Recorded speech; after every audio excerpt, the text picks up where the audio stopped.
చాలామంది చాలా అపోహలు ఉన్నాయి, ఈయన అభ్యర్థులు కాదు అని. ఎటువంటి అపోహపడద్దు, ఈయన అభ్యర్థి జగన్మోహన్ రెడ్డి గారు.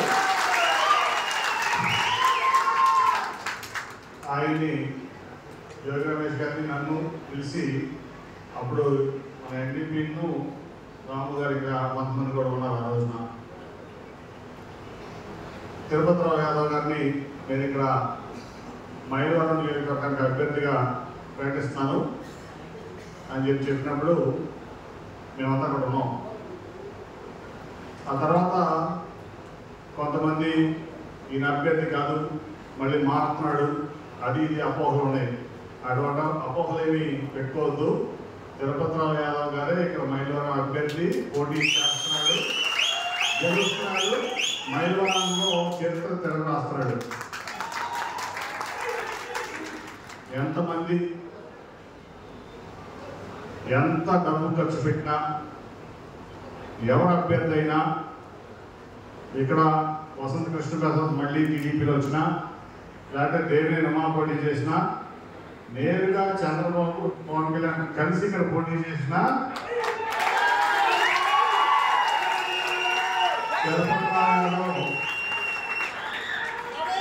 మైలవరం చరిత్ర తెర రాస్తున్నాడు. స్వతంత్రం వచ్చిన తర్వాత 75 ఏళ్లలో ఒక బీసీ తరగతులకు చెందినటువంటి తిరుపతిరావు యాదవ్ గారిని జగన్మోహన్ రెడ్డి గారు ఇక్కడ పెట్టారు. ఎవరైనా ఆయన అనుకోండి, ఈ కాన్స్టిట్యున్సీ ఖచ్చితంగా 20,000 పైన మెజార్టీతో మన తిరుపతిరావు గెలుస్తారు.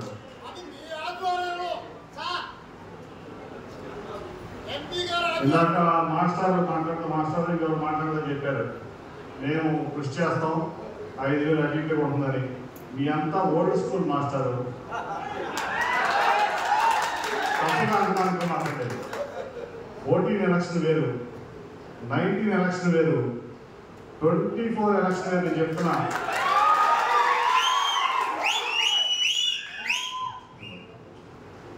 ఎలక్షన్ ఆ రోజు కొన్ని ఎమోషన్స్ మీద జరిగింది. యాక్చువల్గా అప్పుడు కూడా జగన్మోహన్ రెడ్డి గారిని గెలవాలి.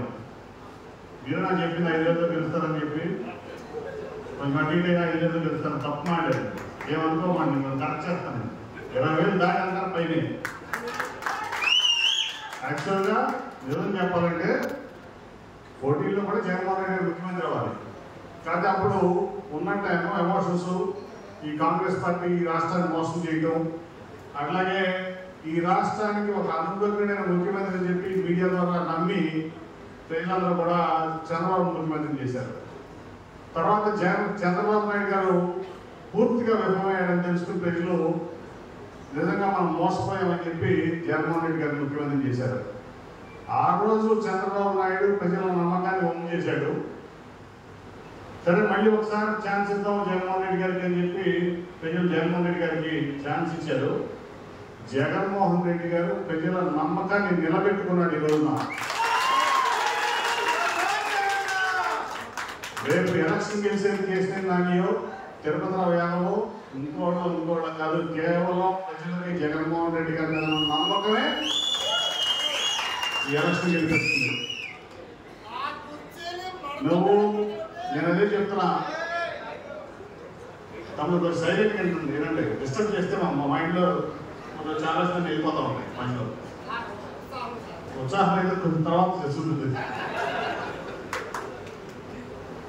ఏంటంటే నేను అందుకే చెప్తాను, అంత ధీమాగా ఎవరు వచ్చి 100 కోట్లు ఖర్చు పెట్టినా, నేరుగా పవన్ కళ్యాణ్ చంద్రబాబు గారు వచ్చి మైలవరం ఎన్నికల్లో నుంచున్నా, తిరుపతిరావు గారి ఒక టెంపరీ సెక్రటరీ కట్టాడు, ఒక టెంపరీ హైకోర్టు కట్టాడు, ఒక టెంపరీ అసెంబ్లీ కట్టాడు, ఒక టెంపరీ కౌన్సిల్ కట్టాడు. దాన్ని చూపించిన నేను అభివృద్ధి చేశానని మరి మీడియా చెప్తాను. పొల్యూటెడ్ పోలరైజ్డ్ మీడియా మనం నమ్ముతున్నాం. 30,000 కోట్ల రూపాయలతో మీకు ప్రతి గ్రామంలో కడకలు ఆడుతున్నాయి. ఇవి ఏ పని కావాలన్నా 11 మంది 12 మంది సచివాలయం స్టాఫ్ ఎక్కడ ఉందో ఈ ప్రపంచంలో భారతదేశంలో మాట్లాడలేదు నేను. రెస్పాన్స్ ఏది ఉన్నా ఎక్కడా లేదు. 4 లక్షల మందికి వాలంటీర్లకు కాకుండా సెక్రటరియట్లో ఎంప్లాయీస్తో కలిపి 4 వాలంటీర్లు కలిపి 4 లక్షల ఉద్యోగాలు ఇచ్చారు. ఇచ్చారా? మీకోసం వాలంటీర్ వ్యవస్థ పనిచేస్తాను. 50 కుటుంబానికి ఒక వాలంటీరు. మీకు కరోనా కాలంలో ఈ భారతదేశంలో ప్రపంచంతో ఇబ్బంది పడింది. ఈ భారతదేశంలో ఎక్కడా జరిగినటువంటి విధంగా ప్రజలకు రక్షణగా అండగా నిలబడింది వాలంటీర్ వ్యవస్థ. అవునా కదా? మనం ఎందుకు చెప్పుకోలేకపోతున్నాం? మీరందరూ నాయకులు కాబట్టి అడుగుతున్నాను మిమ్మల్ని. మనం ఎందుకు చెప్పుకోలేకపోతున్నాం? చెప్పాలి. ఇక్కడ కాదు, గ్రామాల్లోకి వెళ్ళి అవ్వాలి. ప్రజలు మీ దగ్గరికి వచ్చి అభివృద్ధి లేదు, మీ గవర్నమెంట్ అది లేదు, మీ ప్రతాపం చూపించాలి.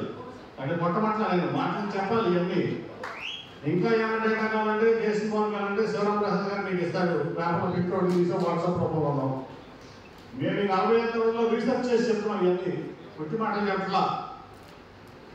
మీకు మీ ఇంటి ముందుకి చిన్నపాటి హాస్పిటల్ వచ్చిందా లేదా? ఎక్కడ ఉందా ఈ ప్రపంచంలో? 2000 మందికో 3000 మందికో ఒక చిన్నపాటి నర్సింగ్ హాస్పిటల్ మొత్తం ఎక్కడ ఉందా? పావుకాడు దగ్గర నుంచి అన్నిటికీ మందులు ఎక్కడ ఉన్నాయా? 140 రకాల మందులు ఉన్నాయి. నర్సింగ్ స్టాఫ్ ఉంది. అట్లాగే అందుబాటులో నేను రాజానగరంలో 30 పడక హాస్పిటల్ చేశాను. నేను వెళ్ళి 8 కోట్లు పెట్టి 30 పడక హాస్పిటల్. మళ్ళీ అది సీతానగరం, రాజనగరం కూడా రాజనగరంలో ఒక చిన్న పల్లెటూరు. అంటే ప్రతి మండల హెడ్ క్వార్టర్స్లో ఒక 30 పడకలో 50 పడకలో హాస్పిటల్. మీకు 2000 మందికో 3000 మందికో చిన్న విలేజ్ క్లినిక్. అట్లాగే ఇవాళ శివరాం ప్రసాద్ గారు చెప్పారు 17 జిల్లాల్లోనూ 18 జిల్లాల్లోనూ మరి మెడికల్ కాలేజ్ 8,500 కోట్లు పెట్టి మెడికల్ కాలేజ్ పెట్టారు జగన్మోహన్ రెడ్డి గారు. చంద్రబాబు గడిచడా 8,500 కోట్లు. ఎంత? 8,500 కోట్లు. ఒక్క రాజధాని అని చెప్పి దాని మీద దృష్టి పెట్టి అది కూడా టెంపరీ రాజధాని కట్టి 33,000 ఎకరాల రైతులు తీసుకుని గవర్నమెంట్ భూములు ఒక 20,000 ఎకరాలు నీ కింద పెట్టుకుని నీ సీట్ కింద రియల్ ఎస్టేట్ వ్యాపారం చేసుకుంటూ 5 ఏళ్ళు ప్రజలను మోసం చేసి మళ్ళీ మోసం చేయడం కోసం పవన్ కళ్యాణ్తో కలిపి కూడా మళ్ళీ వచ్చి మనకు చెప్తాంటే మనం జగన్మోహన్ రెడ్డి గారికి చేసినటువంటి పనులు సంక్షేమం 2,60,000 కోట్లు ఇచ్చిన మొగోడు అన్నమాట ప్రపంచంలో. శివరాం ప్రసాద్ గారు నాకు చెప్పారు 1,65,000 కుటుంబాలు అంటే 1,65,000 కోటి 65,000 కుటుంబాలు ఈ రాష్ట్రంలో ఉంటే 1,60,00,000 కుటుంబాలు ఈ రాష్ట్రంలో ఉంటే 1,35,00,000 కుటుంబాలకి సంక్షేమం ఇచ్చినటువంటి మొగోడు ఎవరున్నారంటే జగన్మోహన్ రెడ్డి ప్రభుత్వం. అంటే 30 లక్షల కుటుంబాలకు మాత్రమే సంక్షేమం వెళ్ళాలి. 4,5 కుటుంబాలకి లేకపోతే ఇక్కడ మీ ఎమ్మెల్యే 2 కుటుంబాలకి తప్ప 1,35,000 కుటుంబాలకి సంక్షేమం 2,00,000 రూపాయలు ఇచ్చినటువంటి ఘనత ఒక మొగోడు జగన్మోహన్ రెడ్డి గారు. అంటే 1,35,000 కుటుంబాల్లో ఎస్సీ ఎస్టీ మైనారిటీ బీసీఏ కాదు, కమ్మున్నారు, రెడ్లు ఉన్నారు, కాపు ఉన్నారు, బ్రాహ్మణులు ఉన్నారు, వైశ్యులు ఉన్నారు, ఆల్ ఫార్వర్డ్ క్యాస్ట్ ఉన్నారు. కావాలంటే మీ నియోజకవర్గంలో గొల్లపు దగ్గర ఎంతమంది కమ్మ వాళ్ళకి వచ్చినాయో నేను చెప్తాను. సంక్షేమ పథకాలు నా దగ్గర ఉంది కదా. ఎంతమంది రెడ్లు కుటుంబాలకు వచ్చినా ర్యాంక్ పెట్టినాడని చెప్తారు. ఎంతమంది కాపుల కుటుంబాలకు వచ్చినా కావాలంటే పవన్ కళ్యాణ్ చెప్పమని అంటే డేటా ఉంది. ఆయన యాక్చువల్గా 3 నెలల నుంచి ఆఫీస్లో ఉండండి, మీరు వ్యవహారాలు చూడండి అని చెప్పి నేను చెప్పాను. చెప్పిన తర్వాత పాపం ఆయన యాక్చువల్గా ముందు కూడా ఎవరు వచ్చినా నేను ఢిల్లీలో ఉన్నా, ఎక్కడున్నా, ఏ మీటింగ్లో పెట్టున్నా, పొద్దున్న సాయం దాకా ఈ పార్లమెంట్లో వెళ్ళి ఎవరు వచ్చినా సరే మరి అన్ని పనులు కలెక్టర్ ఆఫీస్లో పైన, ఎస్పీ ఆఫీస్లో పైన, సిపి ఆఫీస్లో పైన, లేదా ఎక్కడున్నా కానీ ఏ పని ఆయన అమలు పెట్టుకెళ్ళి పని చేయించి తీసుకొచ్చేవాడు.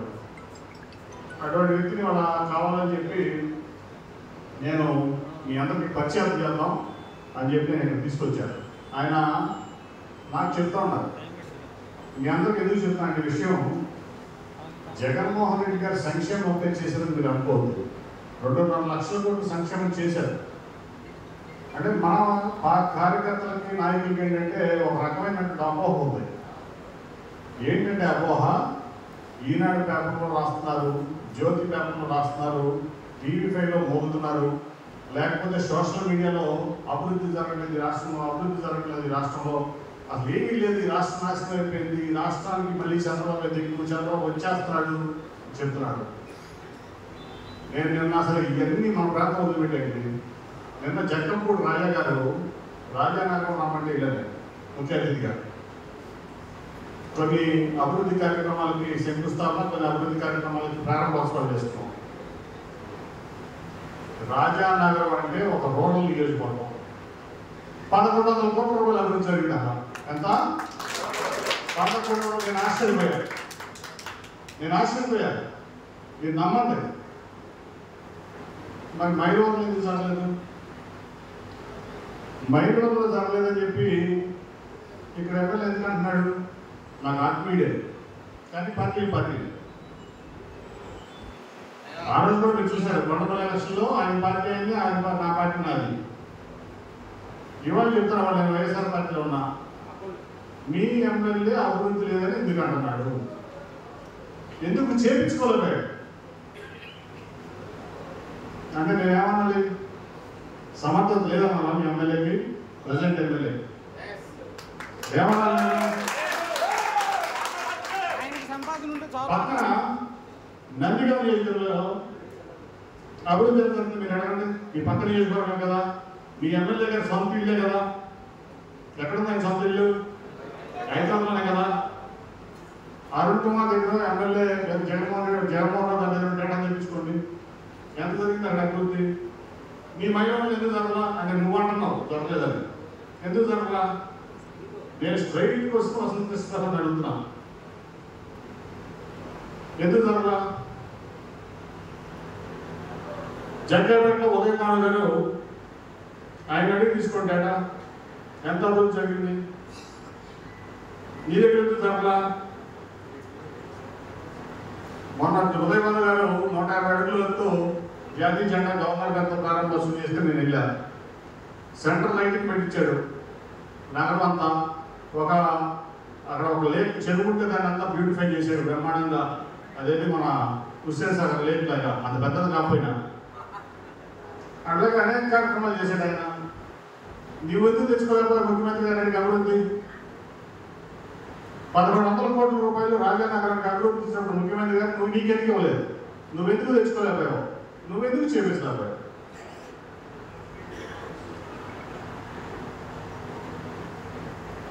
చెప్పండి, మీరే చెప్పాలి.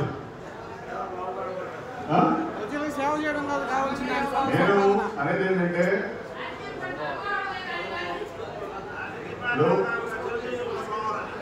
నేను అనేది ఏంటంటే జగ్గపేటలో జరిగిన అభివృద్ధి ఎందుకు జరిగింది? నందిగామలో జరిగిన అభివృద్ధి ఎందుకు జరిగింది?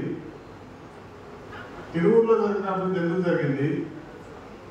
రాజానగరంలో 1100 పెట్టి రామలో జరిగిన అభివృద్ధి మీకు ఎందుకు జరగలేదు? మరి మీరు చెప్పాలి సమాధానం, మీ ఎమ్మెల్యే గారు చెప్పాలి సమాధానం, నేను కాదు. అట్లాగే ఇవాళ మా శివరామ ప్రసాద్ గారు డేటా చెప్తున్నారు.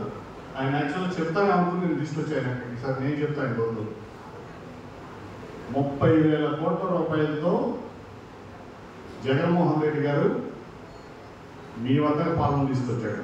సెక్రటరేట్లు కట్టాడు. ఇవాళ 10,000 సెక్రటరేట్ సొంత బిల్డింగ్లో ఉన్నాయి గ్రామాల్లో. అవునా? ఒప్పుకుంటారా మీరు? 20,000 సచివాలయాలు పనిచేస్తున్నాయి, కానీ 11,000 దగ్గర 11,000 సచివాలయాలు సొంత బిల్డింగ్లు ఉన్నాయి. ఆర్బీకేలు ఉన్నాయి, వెల్నెస్ క్లినిక్లు ఉన్నాయి. దానికోసం ఎంత ఖర్చు పెట్టి తెలిసే గవర్నమెంట్ 30,000 కోట్లు. ఎక్కడ ఉంది? ప్రతి గ్రామంలో ఉంది, ప్రతి నగరంలో ఉంది.